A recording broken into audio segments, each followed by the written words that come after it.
You're listening to FitPro Sessions with Parallel Coaching, episode number 48. Hi, I'm Neil Bergman. In today's podcast, Hayley and I are talking about being in the trenches as a fitness professional. So stay tuned.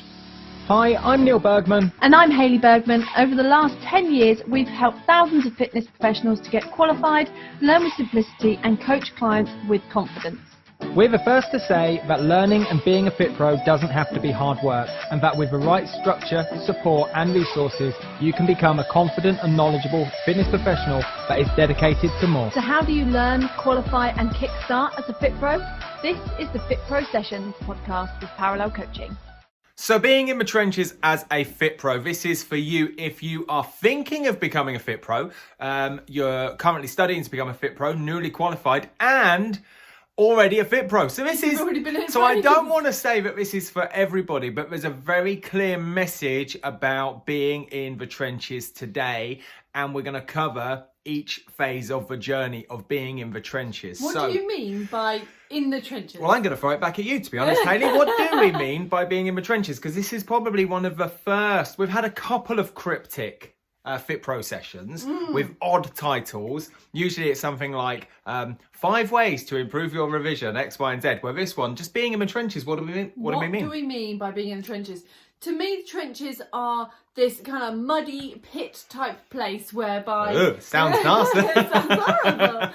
But the terminology of being in the trenches with clients kind of suggests that you are doing the work with your clients. Yes, you're getting down and dirty, doing the work you need to do alongside your clients. And I love being in the trenches with clients. Yes. Absolutely love it. So for me, being in the trenches is working with a select group of people on a very particular problem, and I know that I hold the keys to the solution.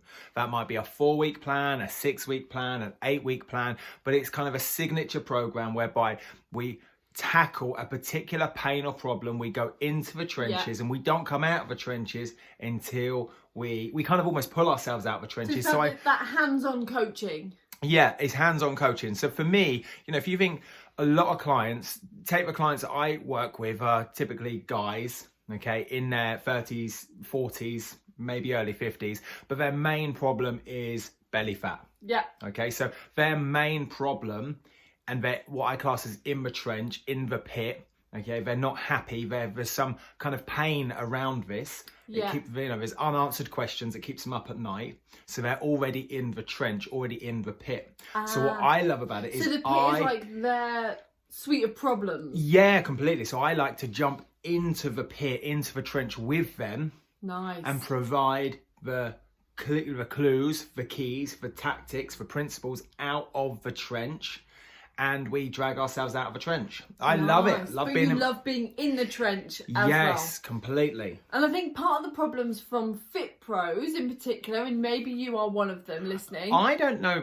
I'm going to be even more general and say this could be a problem, a thing for any business, regardless of how big or small the business is. Is that you don't know what the trench is like, or how muddy it is, or how dark it gets. Yeah. So you don't necessarily know what to expect. Yeah. Which why would you? You don't know what you don't know. But that can be a bit of a shock. It could be. And having taught, literally thousands of learners now, not just in our Milton Keynes venue, but online, all over the country, in the Middle East. Yeah. A lot of people get into fitness because they have their own transformation, so to speak. They've been in their own trench. Yes. And they've liberated their own lifestyle. They've had a transformation in their weight, their fat loss, their physique, their mindset, their mentality, maybe post-pregnancy, maybe pre-pregnancy. There's loads of reasons why someone's been in a trench, had a pain or a problem, and they've pulled themselves through a solution. Okay, but then they've got into fitness, but on the back of their own pain problem solution, and now they find themselves in somebody else's trench, and they go, well, this isn't what I expected. Nice. Because they're seeing it from the coach's perspective, not their Not perspective, what because they they had last were time once over the client completely. Yeah. So the emotions or the thoughts, feelings and emotions that perhaps you had as a client yourself that helped, your transformation, I'm going to say is probably nowhere near the thoughts, feelings and emotions you're going to have as a coach in the trench. So it changes massively. It changes massively, and I think that's a big... So does that mean there's a whole new set of problems? So whereas the first trench you were in was the problems of how you overcome... I'm not going to say it's necessarily a problem. I see it as a set of expectations. Ooh, nice. So what I see is a number of people get into the, they get qualified, they start working with clients, and it's nothing like they expected because they remember their own thoughts, feelings and emotions in that place. That makes loads of sense. Whereas now they're kind of like, well, this isn't what I expected. It's a totally different, almost feels like a totally different trench, even though you're perhaps working with the person just like you were several months or years back. I had one learner in particular that sprung to mind then, and she was working inside like a circuit boot camp kind of scenario. Loved it, loved all the social interaction, all the banter, all of the other ladies as part of it. I know, but what she found is that when she became the coach, that dynamic changed, and the thing she loved about the friendship and everything else was different. And she obviously loved being a coach, loved being in the trenches with her clients. But she found it was so different to what she expected. She thought it was literally life was going to be a giggle from start to finish, just like she had on each of her 45-minute sessions. Which is the same thing I talked about a minute ago, which is that thoughts, feelings and emotions when you were on the receiving end of the trench and you had a coach guiding you, and now you are the coach. And it's like same trench. Different thought, feeling and emotion. Different perspective entirely. Different perspective. Yeah. And you've got to come with a completely new toolbox, a different approach. The other thing I wanted to touch on, I feel like we're going to do a little segue here, little side skirt. I've not said segue in FitPro Sessions for a while. Hayley always used to take the mickey out of me on segues. We have a little private running joke. It seems to come up all the time. Not in FitPro Sessions for quite some time. So we're going to segue. Is that...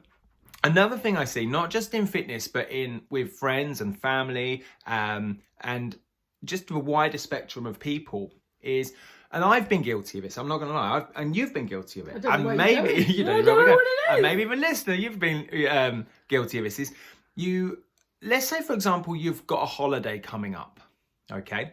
And imagine yourself for a minute, you've booked your holiday, you know where you're going, you've looked through the magazine, you've gone on Google, looked at Google Images, you've seen the local beaches, you know it's going to be hot, you've looked at the weather report, and you're making up this imaginary picture, and you're probably doing it now, certainly as we kind of enter, July and August holiday season, of what it's going to look and feel like. And you can conjure up any thought, feeling and emotion of what the holiday will be like, the journey there. Perhaps it's an aeroplane, perhaps you're camping, but you're doing the very thing you and your family or you and your friends, mates, colleagues want to do. And you can imagine the picture. You can imagine everything, and in your head it's perfect. And then you build yourself up, you go and get your haircut, you go and get your new clothes, you pack, you're with me, yeah? And then you turn up and it's nothing like you imagined. It might still be amazing. It might. Don't get me wrong. I'm not saying it's not going to be amazing. I don't want to. We've had some terrible ones too. No, I don't. That's not where I wanted to go about. But what I mean is you've kind of put that place on a bit of a pedestal, and when you get there, it's not. It doesn't quite meet your expectations. Yeah. It's not quite what you thought it was going to be. Yeah, exactly. Does that make sense? Yes, exactly. And so you now. I'm going to say you're let down, but you're like, well, how do I deal with this situation? Because you've spent so long living in that imaginary world of what it's going to be like, for actually when you get into that place, into reality of that holiday, it's not the same as what you had imagined. So reality and expectations become very different, or imagination, the fantasy that you build isn't necessarily the same as reality. So how does this relate to That's a great segue back. Thank you very much. And that's the thing is that we have this imagination, I suppose, and having spoken to literally, I don't know how many hours I've spent on the phone or online coaching with newly qualified or people that are thinking about becoming qualified. Yeah. And their imagination of what it will be like to be a fitness professional, because all we're gauging that off is what our reality is at the moment, our own map of the world.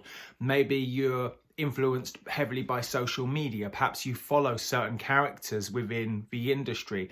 If you've been exposed to, say, for example, a lot of James Smith or a lot of Joe Wicks, they paint a very clear picture of what their life is like. Nice. And how they operate with clients. And so you're left with this. It's the same as, say, going online and looking at images of the beach and looking at the weather report. Is you're looking at all of the images of the industry, and it tees it up to potentially be something that it's not. Okay, nice. And I don't want to paint this picture that the fitness industry isn't a wicked place to be, because I wouldn't be here 15 years on. But it's whatever you want to make it. It's whatever you want to make it. And I want to kind of highlight that it is hard. Incredibly hard. And there's a lot of factors that go into it as well. It's not just about doing the session with the client, which is the bit that you might see from the starting platform when you're thinking about becoming a FitPro. But it's not just that part. You've also got the planning that goes into it. You've got the marketing, the sales, the understanding what goes on with your client in terms of when they have problems and you've got to respond to them. Coaching them out of hours that you didn't expect to do, extra things on nutrition, working out what packages let's just roll with that. Let's roll with that, because so many people join the industry thinking that training is pay per hour, pay per go. You're going to sell an hour of your time and you'll see that person 1 hour a week.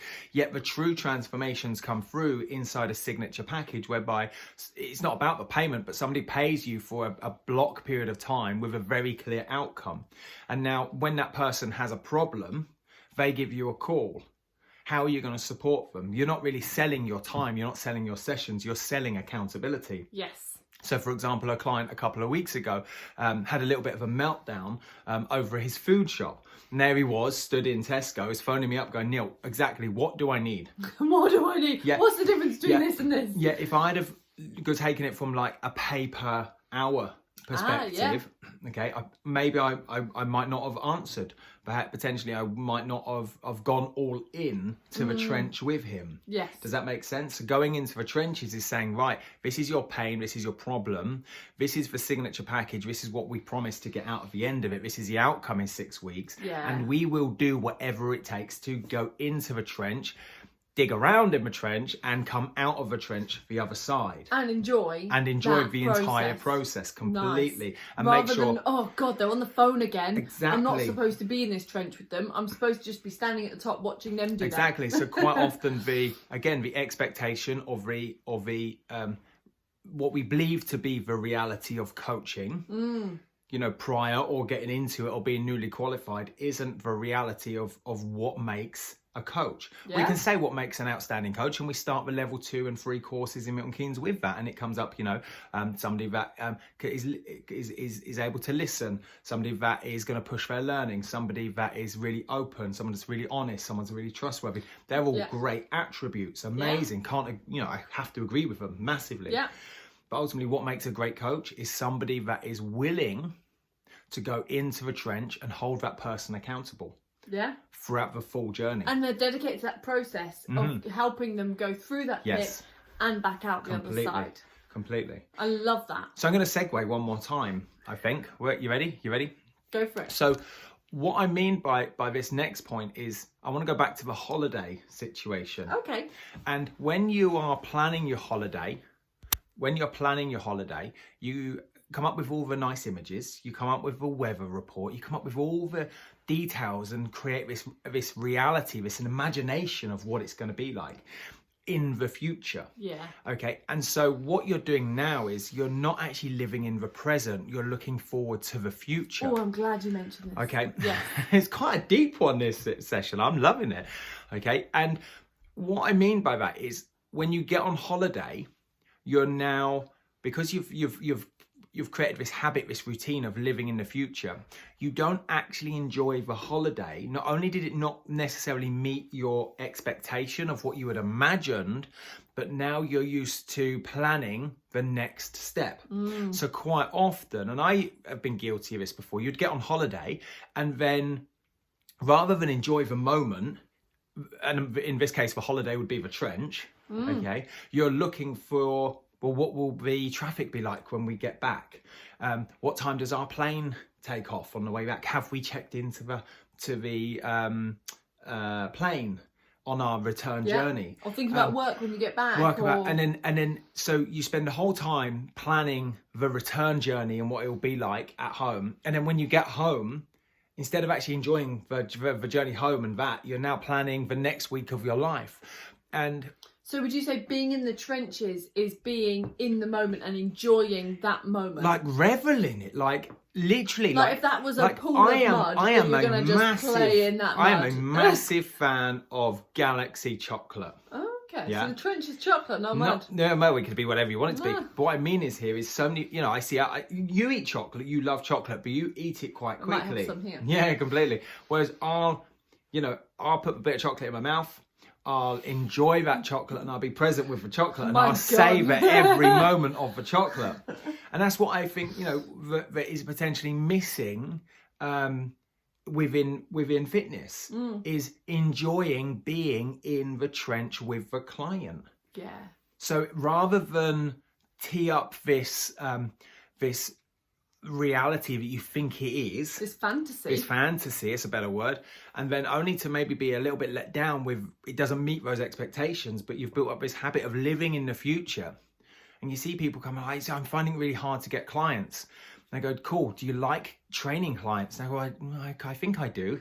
And it becomes a problem when you then compare yourself to others. And again, that you're always looking at other people saying, well, they've got it really good, their lifestyle's really good, or how they work with clients is really good, and what I'm doing here isn't. So your focus is taken away from what you are doing, rather than just enjoying where you're at with it. And I also hear an awful lot of people saying, and again, I'm going to hold my hands up and be guilty of this, of like, how did they get all those clients? How do they keep all their clients? What are they doing? What am I doing different to them? Yeah. And actually, when I look at the successful people that do that potentially aren't even in like the influencer world, the people that are in some of my coaching groups that are incredibly busy, they love being in the trenches. That's a golden thread. If everyone wore a pearl necklace, okay, and one of the pearls on that said enjoy the trench, the people that are incredibly successful with clients have that pearl on their necklace of enjoy the trench. Nice. They actually thrive on being in the trench. And some people are really future focused and that's really okay. I'm not saying it's not okay. Definitely. And that's absolutely fine. Yeah. But it's still that case of just trying to find a place whereby you enjoy what you're doing. Yeah, I mean, because that's what you've worked so hard for. Yeah, ultimately, all the qualifications you do in fitness are to be in the trenches. Yet, when so many people qualify, they get in the trenches. They go, well, I don't like it. Well, if you had any I'm not confident. I don't have the knowledge. What would your top couple bits of advice be if somebody is FitPro at the moment, maybe the new Cool, this is a great question. And they appreciate the trench, but they're not really enjoying the trenches. So first off, I would think if it was me answering, yeah? So I'd think, right, what has been my mess? What has been my trench? Nice. Okay. What journey have I taken to liberate myself out of a health and fitness, well-being, nutritional mess? Nice. So that would become recognize your journey. Okay. So for me, I'm in my mid to late 30s. I understand what it's like for a guy, a married man that runs a business, understands what it's like for pressures and the impact that has on the belly. So I'm thinking, and stress and anxiety. So I'm thinking, right, my first tip would be, how can I go and get the clients that I know I can relate to? So clients that may be in a similar position to what you used to be in. Yes, completely. So you become the after. I become the after. Nice. But I can also then therefore relate to that person, I believe, a lot more congruently, a lot more quicker. But that's not to say that's the only option, because I also have some great male colleagues that run massive, great big boot camps and one-to-one and semi-private stuff. And they just work with ladies. Yeah. So that's not to say that's a thing.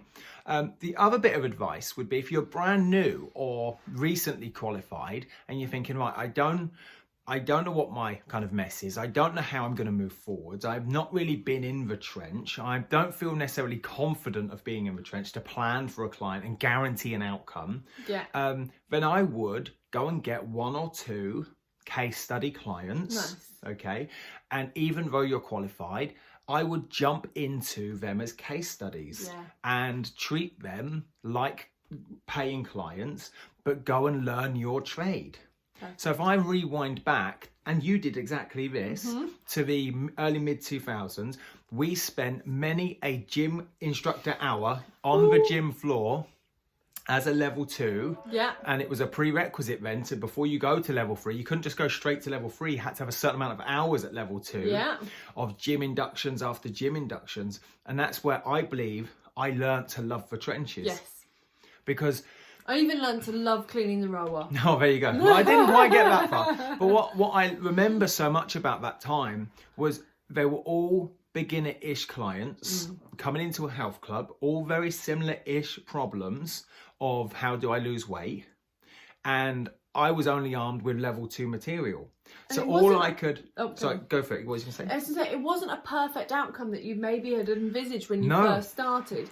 Because then fitness instructor wage wasn't very great. No, I was on £5.75 an hour. So there we go. Okay, so it wasn't necessarily ideal. It was weird hours, like 5 till 2, 2 till 11, middle bits in between, really bizarre. So it wasn't that end outcome that you'd maybe fantasized about and thought, that's why I want to be a PT. But it was something you had to do along the way, and you ended up loving doing I remember having the graveyard shifts as well. I remember having a Thursday afternoon, 2 till 10 on a close. Yeah. And then I had the Friday, 2 till 10 close. And then the Saturday early, which was a 5 till 2. And then I had the late on the Sunday. So I had the kind of the 3 or 4 raycasters for graveyard shifts. But guess what? In the graveyard shift, when it's quiet and you're like, everyone else is out partying, and there I am in my early mid 20s, I had to go, do you know what? I've got to learn to love to be here. And I was only armed with my level 2 material at that time. Yeah. So if we pull back some of the planning, I'm armed with very basic planning variables and the FIT principle and very basic nutritional guidance. Yeah. So a client would come in, I would do a gym induction, and I would just love to talk about their goal and be in the trenches. But I was only armed with basic principles like the FIT. So you couldn't overcomplicate things. I didn't know what I didn't know. Yeah, lovely. And so that's what my advice would be, is to go and earn your stripes or your wings, whatever you want to call it, in the trenches with a couple of case study clients. And they may or may not pay you. That doesn't matter. That the objective here is you're improving your confidence. And if you can improve your confidence and learn to love the trenches, when you grow and you get more clients and you start to attract more clients, it's because it will be really clear you love being in the trenches with them. Yes, and there's a statistic that about 80% of fit pros will bounce out of the industry and not be active fit pros after qualifying within 18 months. Which is scary. It's a massive number. And I think sometimes that comes down to not giving it the time or the focus to allow yourself to enjoy being in the trenches. So you've gone through all of that work to get qualified, and then once you're there, enjoying it, ideally. But if you're then so busy focused on the next thing, it can make you feel like, oh, actually, this isn't what I want, and I'm out. When you think about basic psychology, you know, when you walk into a room and you can immediately go, oh, there's a funny vibe in here. It feels strange. When there's 2 or 3 people that aren't quite in sync with their mindset. Someone's having an off day and you can feel that tension. Then when they say you can cut the air with a knife or whatever exactly that. I genuinely believe that the client, right from the moment you interact with them for the very first time, I believe that their subconscious can pick up whether or not you're going to be in the trenches with them. I genuinely believe that. And so that, you know, I think if it was a secret source, you know, this is all my own experience. Okay, but I'd imagine there's some we could find research. You can find research for anything to back up a claim. We're in 2020. But I genuinely believe that in any situation, you know whether or not that person wants to be there and how much they are all in when they are there. Yes. Yeah. And that's something, you know, I don't want to kind of blow my own head up, but you've seen it. So many clients turn around and just go, Neale wants my goal more than I want my goal. Almost. That feeling of you've got their 6 entirely. Exactly. And that's what I mean by learning to love the trench. So if we recap, would be, you know, the expectation of what we think fitness or health or training is not just talking about, this isn't just about personal training. This is yoga, Pilates, what a fit pro is going to be. And then living in the moment and being present. So you're not always thinking about the next stage, and never being present. And then the third point would be to genuinely be all in on the process. And perhaps in order to learn to love it, it might be that the first couple of times you do it, you go, I don't enjoy this. It feels strange. It feels different. I don't love this. I thought I would, but I don't. But then if you go back to kind of the analogy of a kid learning to ride a bike, the kid always wanted to learn to ride a bike. The kid whinged for mum and dad, go and buy me a bike, go and buy me a bike. And then they got a bike for their birthday and they get on the bike and they can't do it. The first thing you do is fall off. The first thing you do is fall off. Not fun. Okay, but it's not fun, is it? It's not fun. But what does the kid want? The kid has the goal of, I know I've got to learn to ride this and I will learn to love it. So I can go out with my mates, so I can go and do this. Yeah. So I've got to learn to love it. So that's not say fake it till you make it, but you've got to have enough practice sessions, just like the kid on the bike, to learn to love it. Yeah. So if you're not particularly loving the trenches, or it's not quite what you thought it would be, you need to go and get yourself a couple of case study clients. You need to work with your husband, your wife, your kids, your partner, your best mate, your work colleagues, and go and practice your trade. Yeah. And the more you can do that, you'll learn to love it. Perfect. There we go. Anything else you want to No, I think that's perfect. I've loved this one. It's really good. It makes me... Go for it. What was you going to say? No. I can say it makes me realise how much I love being in the trenches, and actually how much more I want to get in the trench. Yay. Nice. That's cool. But that's what I love about it from our perspective as coaches as well, because whilst I do have clients, end user clients, you know, we have one-to-ones on revision. We have small groups on online revision as well. We help people complete the LAP via online coaching, which again is coaching.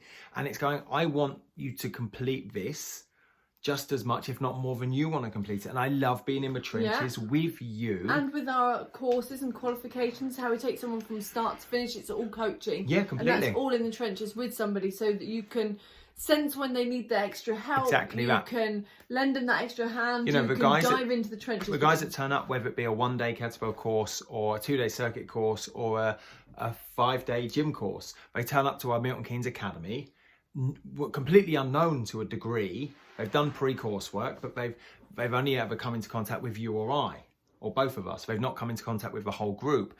They know where they want to get to eventually, but there's a whole host of learning inside the trenches. There's a whole host of unknowns. Perfect. There's almost unknowns if I didn't even know about. Yeah. And it's up to you as a coach to go, do you know what? Let's go into this trench. Let's walk this road with you. Let's shine the light on the questions we need to ask for you to answer those questions and guide you along that path. Yeah. There we go. So what I'd like to invite you guys as the listener to do is to think about what the trench means for you. What is that trench? What does it mean for you to be in the trenches with your client? And just think about what that is and how much you're allowing yourself to enjoy it, and whether you can learn to love the trench you're in, and how you sort of go about re-sparking that if it's disappeared. Yeah, so it might be that you're, you've been a fit pro for years, and it might just be that you used to love the trench, but you don't like or love that trench right now. It doesn't mean you've fallen out of love with fitness. It might just mean you've got to get into a different trench. Or change how you do things. So actually there's a person that I don't really know, so to speak. He was on a course I went on, and he's a fit pro. This was a few months back now. And he did all of his training one-to-one, face-to-face. And he's pivoted, not just because of COVID-19. He made this transition about last September, October time. And he almost fell out of love with that trench, but he knew he loved coaching. Nice. So he pivoted and did stuff online. And now he does group-based coaching, signature group-based coaching online. Oh, fantastic. And he's absolutely thriving. And he said, if he rewound back 5 or 6 years, he was super, super busy. And it comes back to that secret sauce, doesn't it? One-to-one, semi-private, and his numbers were still healthy, but not how they used to be. And he puts it down to him falling out of love with those trenches. Yeah. And now he's got that kind of secret sauce back, and he's thriving online. I love that. There we go. And there's been so many people pivot throughout COVID-19, and maybe you're one of those whereby you've literally gone, actually, I've really enjoyed being online, or I've really enjoyed doing one-to-ones instead of groups, or whatever way around you've changed things. So in allowing yourself to enjoy it, I think is a really good message. Yeah, completely. I've loved what you've shared with that, Trenches. That's great. So, what was your question for them?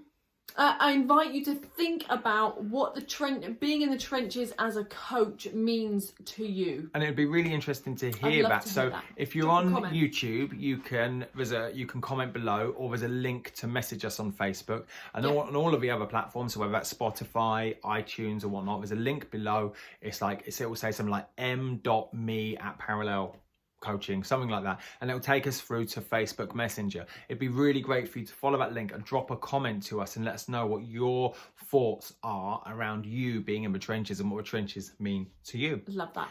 And that is a wrap for episode number 48 and the end of season 1. Is it the end? It is the end of season 1. We have done 48 FitPro sessions, okay, and we have learned so much.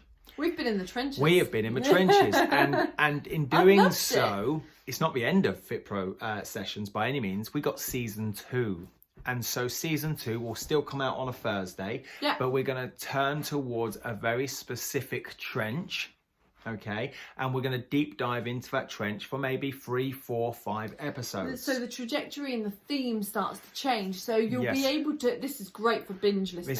This is like a Netflix binge listen. So you'll be able to listen to a whole chunk altogether, which might be 3, 4, 5 episodes that are all tied together in one particular season. And again, on the link below, that m.me parallel coaching takes us through to, or take you through to Facebook Messenger. Let us know what you would like some of these seasons to be about. So we might spend 3 or 4 episodes just talking about type 2 diabetes and training clients with type 2 diabetes. Yeah, let us know what you would like to hear more. We might just dial into, say, a certain part of planning. We might just look at hypertrophy for 3 or 4 episodes, and it becomes a season approach, so we can jump deeper into the trench of that season, okay, and love it even more and give you even more value, and not just feel that we've got to cover almost everything inside 20, 30 or 40 minutes. There we go. So there we go. Well, we'll see you in season 2 then. We will see you next week in season 2. See you later. Bye. Hi, I'm Neil Bergman. And I'm Hayley Bergman. Over the last 10 years, we've helped thousands of fitness professionals to get qualified, learn with simplicity, and coach clients with confidence. We're the first to say that learning and being a FitPro doesn't have to be hard work, and that with the right structure, support and resources, you can become a confident and knowledgeable fitness professional that is dedicated to more. So how do you learn, qualify and kickstart as a FitPro? This is the FitPro Sessions Podcast with Parallel Coaching.